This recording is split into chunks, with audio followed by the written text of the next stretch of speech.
brought to you by Silver Pumps. Top quality और consistent performance के लिए सिर्फ सिल्वर पंप्स नाम याद रखना।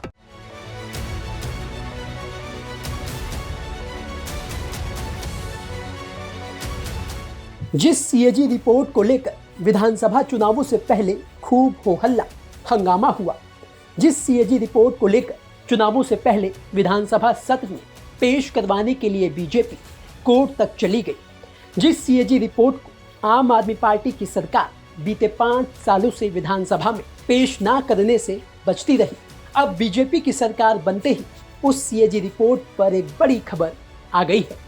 जी हाँ, खबर यह है कि सीएम पद की शपथ होते ही बीजेपी पहले विधानसभा सत्र में सीएजी रिपोर्ट को पेश करने जा रही है, जिससे आम आदमी पार्टी की मुश्किलें बढ़ने वाली हैं। वो कैसे, चलिए ये आपको हम समझाते हैं। दरअसल जिस सीएजी रिपोर्ट को बीजेपी विधानसभा के पहले सत्र में पेश करने जा रही है, उसमें आम आदमी पार्टी की सरकार के 6 विभागों की फाइलें खुलने जा रही हैं, जिसमें सबसे पहला है आबकारी विभाग, जिसे लेकर सीएजी की रिपोर्ट में ये दावा किया गया है कि शराब घोटाले से सरकारी खजाने को 2026 करोड़ रुपए का नुकसान हुआ। शराब नीति को लागू करने में चूक हुई।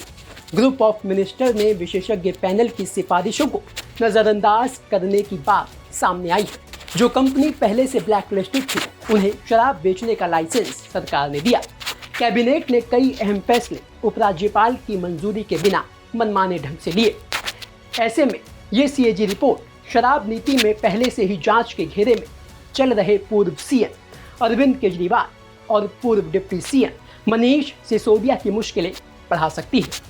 अगला है पीडब्ल्यूडी विभाग, जिसे लेकर बीजेपी का आरोप है कि सीएजी की रिपोर्ट में सिविल लाइंस स्थित जिस सरकारी आवास में मुख्यमंत्री के तौर पर अरविंद केजरीवाल रहते थे, उसके निर्माण में वित्तीय अनियमितता पर सीएजी द्वारा सवाल उठाए गए हैं।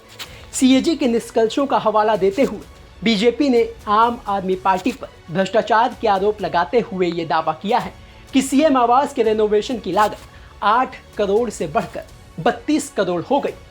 रिपोर्ट में यहां तक कहा गया है कि शिकायतों के बाद भी सभी संस्थानों को बोली लगाने की अनुमति दी गई और लाइसेंस जारी करने से पहले बोली लगाने वालों की वित्तीय हालत पर भी ध्यान नहीं दिया गया।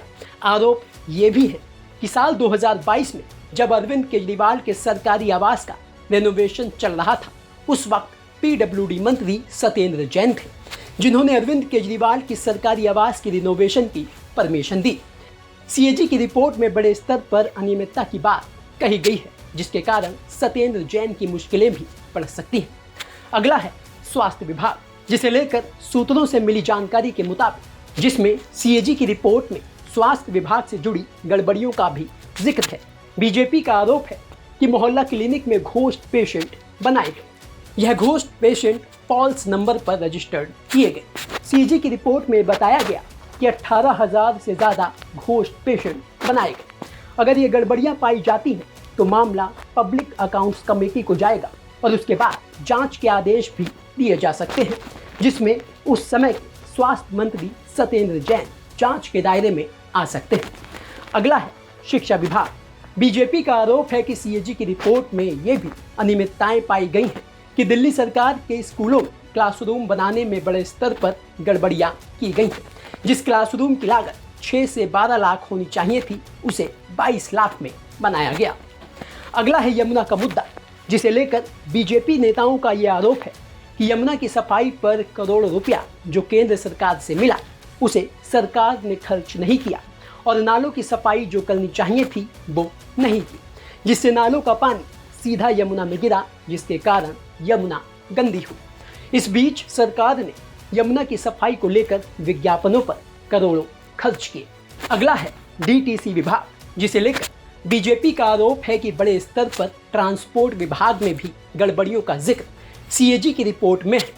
केजरीवाल सरकार के दौरान पिछले 10 सालों में एक भी नई डीटीसी बसें नहीं खरीदी गई, जबकि प्राइवेट बसों को लाया गया, जिनकी मेंटेनेंस पर करोड़ों रुपए खर्च किए गए। तो कुल मिलाकर 14 सीएजी रिपोर्ट्स ऐसी हैं जो विधानसभा में पेश की जानी बाकी है, जिसमें से 11 अरविंद केजरीवाल के मुख्यमंत्री काल से संबंधित हैं। ये रिपोर्ट्स डीटीसी, सार्वजनिक स्वास्थ्य और मोहल्ला क्लिनिक राज्य सार्वजनिक उपक्रमों सहित कई महत्वपूर्ण क्षेत्रों पर हैं।